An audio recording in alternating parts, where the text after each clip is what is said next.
범죄 재산 몰수는 공소시효가 완성되어서 유죄 판결이 내려지지 않더라도 범죄 재산 자체에 대한 몰수 요건이 충족되면 가능하다. 몰수 사유가 성립한다면 가능한데요. 몰수 판결이 가능합니다. 이것도 그렇죠. 마음대로 할 수 있는 게 아니라 법원의 판결이 있어야 됩니다. 범죄 수익은 범죄로 얻은 재산이고요. 범죄 수익 유래 재산은 범죄 수익으로 취득하거나 변형된 재산. 알을 깠다라는 거죠. 그래서 범죄 행위 관계 재산은 범죄 행위에 직접적 관련돼 얻어진 재산이고, 범죄 보수로 얻은 재산은 범죄 행위에 대한 대가로 얻은 재산, 이런 것을 몰수 사유가 되겠습니다. 직접적으로 돈 받은 거, 이런 부분들, 범죄 수익으로 취득하거나 변형되었다, 범죄로 얻은 재산, 이런 부분들을 범죄 행위로 얻은 재산에서 발생한 과실 또한 대가도 몰수 사유가 됩니다.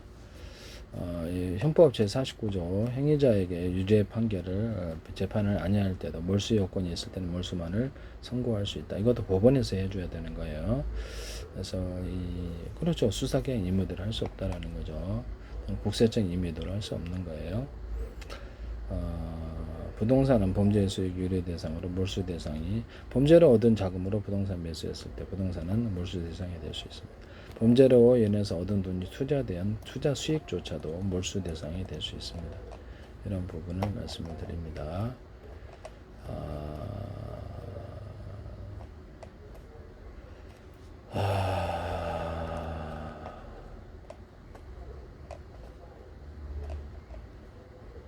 근데 보통 은행이 계좌에 대해서 은행 계좌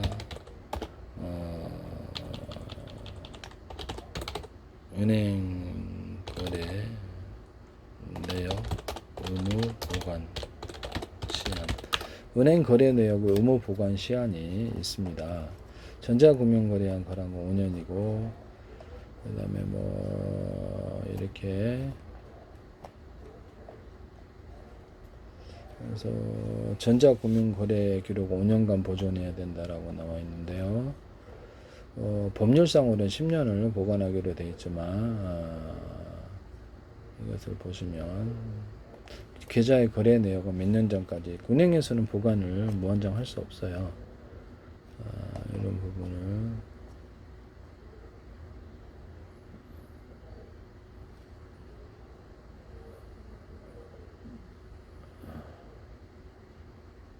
20년 전에 계좌 거래 내역을 보시기 위해서 은행 지점을 방문해가지고 계좌 거래 내역 조회수를 요청해 출력할 수 있다는데요.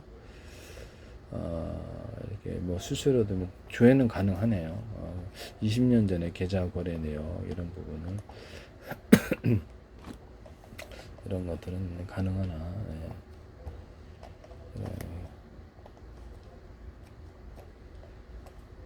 죽은 사람에 대해서는 이게 보관이 가능한가요? 근데 좀 그런 거 좀 부분 있긴 합니다. 그래서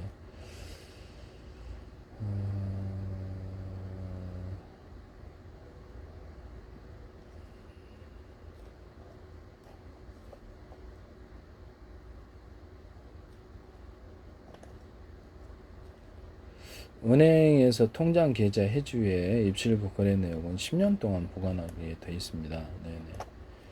근데 의무적으로 20년 자료도 보통 할 수 있나? 이해가 안 가네요. 이게 부분은 의무적으로는 이게 10년인데 은행이 의무를 지켜야 될 이유는 없는 거죠. 그렇죠. 10년이 넘으면 그죠. 상법상 금융사에 부과된 의무 보존 기간은 보통 10년, 보통 5년이고 최장 10년이기 때문에요. 이런 부분을 말씀을 드립니다. 네, 이런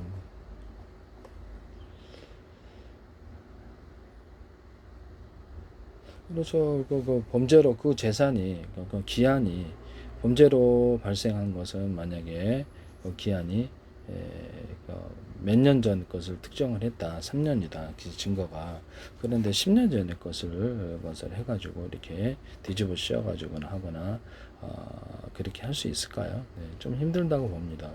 그렇죠. 증거 이전에 이렇게 형성된 이런 부동산 재산이라든지 이런 부분에 대해서는 그 당시에 이제 공소가 제기되어 가지고 이렇게 계속해서 진행된 문제가 아니라면 그다음에 그렇죠.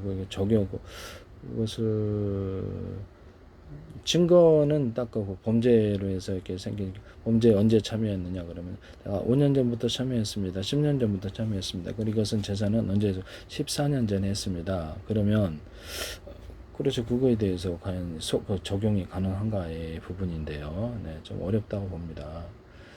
또 그 사람이 죽었을 경우에는 더 어렵죠.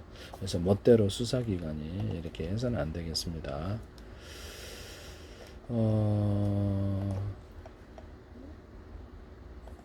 뭐 예전에 뭐 범죄로 내가 이렇게 3년 전에 이렇게 이 사람이 범죄를 했다. 자녀들이 근데 부모가 형성한 재산까지 전부 다 범죄 수익으로 할 수 있느냐의 문제인데요.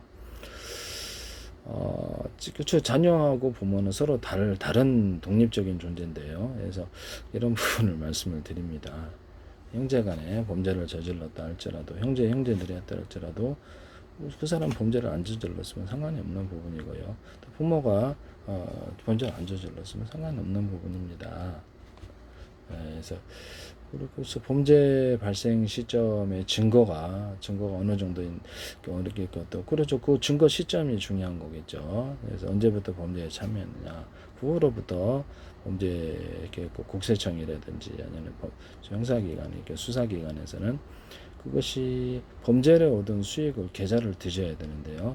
그 계좌가 10년 동안 보관하기로 돼 있는데 10년 넘은 것도 계좌를 거래할 수 있을까요? 더구나 죽은 사람 계좌를 갖다가 뒤져볼 수 있을까요? 그건 어렵다고 봅니다. 그래서 사실상 심증은 가지만 증거가 뒷받침을 되지 못해서 그 부분은 몰수가 좀 어려운 부분이 아닌가라고 저는 생각이 들거든요.